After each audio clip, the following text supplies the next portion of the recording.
par la grâce divine.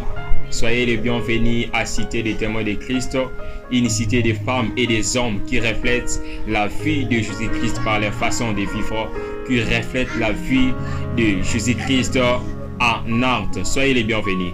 Par la grâce de Dieu, aujourd'hui nous allons parler sur le fruit de l'esprit, première partie, dont le sous-terme est comprendre les fruits de l'esprit. Comprendre les fruits de l'esprit. Les fruits de l'esprit, ce sont ce qui caractérise un homme ou une femme spirituelle. Donc, on comprend une femme et un homme spirituel, non si il est en train de guérir les personnes, non si il est en train de délivrer les gens morts. Selon la Bible, on comprend une personne spirituelle si il a les fruits de l'esprit.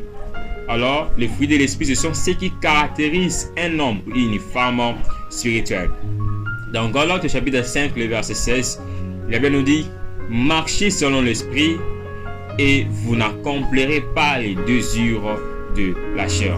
Marchez selon l'esprit et vous n'accomplirez pas le désir de la chair. Laisse-moi vous dire que le désir de la chair, ce sont des désirs qui nous amènent à pécher, qui nous amènent au péché.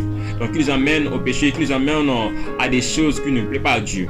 Ce sont les désirs de la chair. Alors, marcher selon l'esprit, cela signifie marcher ou vivre en se conformant de l'esprit ou vivre comme l'esprit. Marcher selon l'esprit, cela signifie marcher à se conformant de l'esprit ou à vivre comme l'esprit. Alors, pour faire comme l'esprit, il faut connaître le caractère de l'esprit. C'est clair. Pour faire comme une personne, tu dois connaître les caractères de la personne, comment la personne là se comporte, comment la personne là se réagit. C'est normal et c'est dans la logique. Alors maintenant, nous allons comprendre les fruits de l'esprit. Pour confirmer que les fruits de l'esprit, ce sont ceux qui caractérisent un homme ou une femme spirituelle. Les fruits, ce sont des signes ou des symboles qui caractérisent une chose ou quelque chose. Dans Matthieu 7, à partir des versets 16 et verset 20, il nous dit: vous les reconnaîtrez à leurs fruits. Dans le verset 20, nous dit: c'est donc à leurs fruits que vous le reconnaîtrez.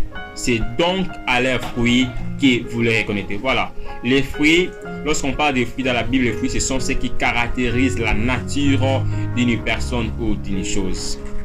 Alors, les fruits de l'esprit, ce sont le caractère de l'esprit. Les fruits de l'esprit sont des caractères de l'esprit. Lorsque nous parlons des fruits de l'esprit, nous parlons des caractères de l'esprit.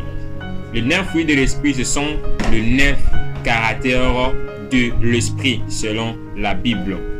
Les fruits de l'esprit, ce sont les caractères de l'esprit, et la Bible nous recommande de marcher selon l'esprit pour ne pas accomplir le désir charnel ou le désir de la chair.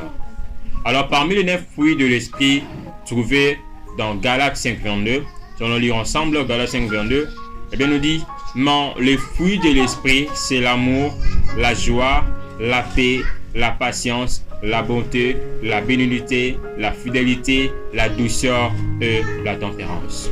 Ce sont les caractères de l'esprit. Donc, l'esprit de Dieu, c'est un esprit d'amour. L'esprit de Dieu, c'est l'esprit de la joie. L'esprit de Dieu, c'est l'esprit de la paix. L'esprit de Dieu, c'est l'esprit de la patience. L'esprit de Dieu, c'est l'esprit de la bonté. L'esprit de Dieu, c'est l'esprit de la bénignité. L'esprit de Dieu, c'est l'esprit de la fidélité. L'esprit de Dieu, c'est l'esprit de la douceur. L'esprit de Dieu, c'est l'esprit de la tempérance. Alors nous aussi, nous devons marcher selon l'esprit.